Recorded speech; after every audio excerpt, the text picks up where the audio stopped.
देखिए, ये विपक्ष की बातें हैं, ये उनके तरफ से आ रहा है। लेकिन जहाँ तक हमारे मोदी जी का सवाल है, तो सबका साथ, सबका विकास लेकर चलने वाले हमारे प्रधानमंत्री हैं।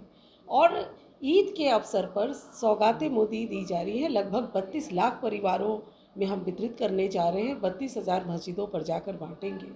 नमस्कार, आप न्यूज फाउंडेशन देख रहे हैं। मैं हूं आपके साथ वंदना। ईद में अब कुछ ही दिन शेष बचे हैं। ऐसे में भारतीय जनता पार्टी द्वारा पहली बार सौगात ए मोदी किट बांटा गया। हालांकि इसको लेकर खूब सियासत भी हुई। इसी क्रम में भारतीय जनता पार्टी की ओर से प्रवक्ता अनामिका पासवान ने विपक्ष पर तंज कसते हुए कहा कि विपक्ष के पास कोई मुद्दा नहीं है, विपक्ष मुद्दा विहीन हो चुका है। यही कारण है कि वह इस तरह से बयान देते नजर आ रहे हैं। हालांकि उन तमाम वीडियो के साथ छोड़े जाते हैं कि देखिए किस तरह से लोगों में मोदी या सौगात किट बांटा जा रहा है, और साथ ही साथ क्या कुछ भारतीय जनता पार्टी की ओर से प्रवक्ता अनामिका पासवान ने कही है। छोड़े जाते उन तमाम बयानों के साथ। देखिए, ये विपक्ष की बातें हैं, ये उनके तरफ से आ रहा है। लेकिन जहाँ तक हमारे मोदी जी का सवाल है, तो सबका साथ, सबका विकास लेकर चलने वाले हमारे प्रधानमंत्री हैं। और ईद के अवसर पर सौगातें मोदी दी जा रही हैं, लगभग 32 लाख परिवारों में हम वितरित करने जा रहे हैं, 32,000 मस्जिदों पर जाकर बाँटेंगे। तो इसमें उनको बुरा क्यों लग रहा है? आप देखिए कि प्रधानमंत्री मुद्रा लोन से 20% मुसलमानों को लाभ मिल रहा है। और भारत सरकार की जितनी योजनाएं हैं, चाहे वो टॉयलेट योजना हो, आवास योजना हो या आयुष्मान भारत योजना हो, सभी में मुसलमान भाइयों को भी उतना ही हक मिल रहा है जितना कि अन्य धर्मों के लोगों को मिल रहा है।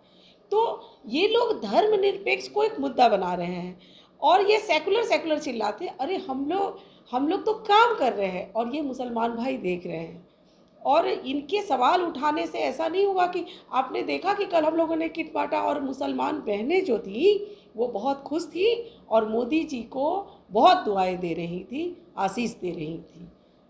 और विरोधियों के पास तो कोई मुद्दा है नहीं, तो हम अच्छा काम भी करते हैं तब भी उसमें बुराई निकालते हैं।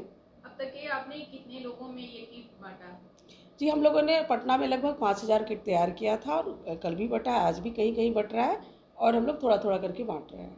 निश्चित तौर पर, लेकिन विपक्ष ने कहा है कि ये कुछ बीजेपी मुस्लिमों के लिए कुछ भी कर ले, लेकिन मुस्लिम लोग जो हैं बीजेपी पे कभी भरोसा नहीं कर सकती है, इसलिए क्योंकि हमेशा से मुस्लिमों को ठगने का काम बीजेपी ने किया है। वही हम बताते हैं कि सच्चर कमेटी की रिपोर्ट पार्लियामेंट में पेश हुई थी और सच्चर कमेटी में ये कहा गया था कि मुसलमान लोगों की जो स्थिति है वह अनुसूचित जातियों से भी बदतर है।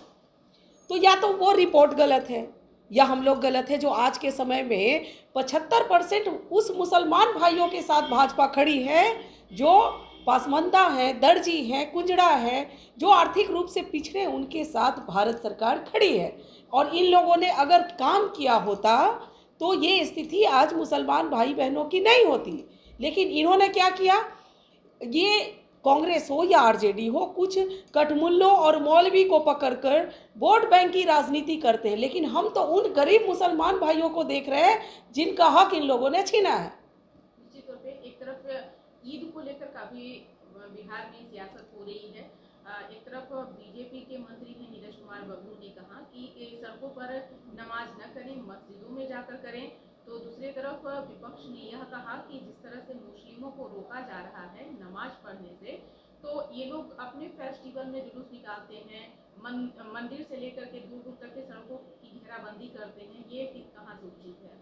देखिए, मैं बता रही हूँ, कई ऐसे मुस्लिम संगठन हैं जिन्होंने कई बार आदेश दिया, और खासकर पर्व त्यौहार जब मुसलमान समाज के आते हैं तो उनकी तरफ से आदेश निकलती है कि आपको पाक स्थान पे ही नमाज पढ़ना है और रोड पर नमाज नहीं पढ़ना है, इससे आप बचें।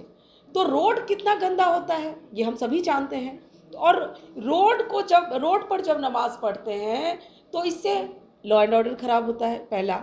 दूसरा होता है कि आप नापाक जगह पे नमाज पढ़ रहे हैं, जबकि इन लोगों के कई संस्थाओं ने ये व्यवस्था की है कि आप नमाजों की संख्या अगर ज़्यादा है तो एक बार में नहीं, 2 बार में नहीं, 3 बार में नमाज पढ़ लें, लेकिन आप मस्जिद के अंदर नमाज पढ़ें, सड़क पर नहीं। और सड़क पर आप हमें बताइए कि हिंदू धर्म के लोग क्या सड़क पर पूजा करते हैं? नहीं करते हैं। वो ठीक है, वो जुलूस निकाल के चले जाते हैं। जुलूस तो मुसलमान भाइयों के भी निकलते हैं, सिखों के भी निकलते हैं, पारसियों के भी निकलते हैं। मैं पूछना चाहती हूँ उन लोगों से, क्या हिंदू समाज का लोग रोड पर पूजा करता है? क्या सिख समाज के लोग रोड पर बैठकर अरदास करते हैं? क्या क्रिश्चियन समाज के लोग प्रेयर करने के लिए रोड पर खड़े होते हैं? नहीं होते भाई, उसके लिए स्थान बना हुआ है, तो वो उसी स्थान पे करे जो निर्धारित है। सड़क पर अब वक्फ बोर्ड तो कहती है कि अगर कुछ दिनों तक हमारे ये अंडर में रहे तो ये ज़मीन हमारी है, तो कहीं ऐसा ना हो कि कल हो के वक्फ बोर्ड ये कह दे कि भाई सड़क पे हम नमाज़ पढ़ते हैं तो सड़क भी हमारी है।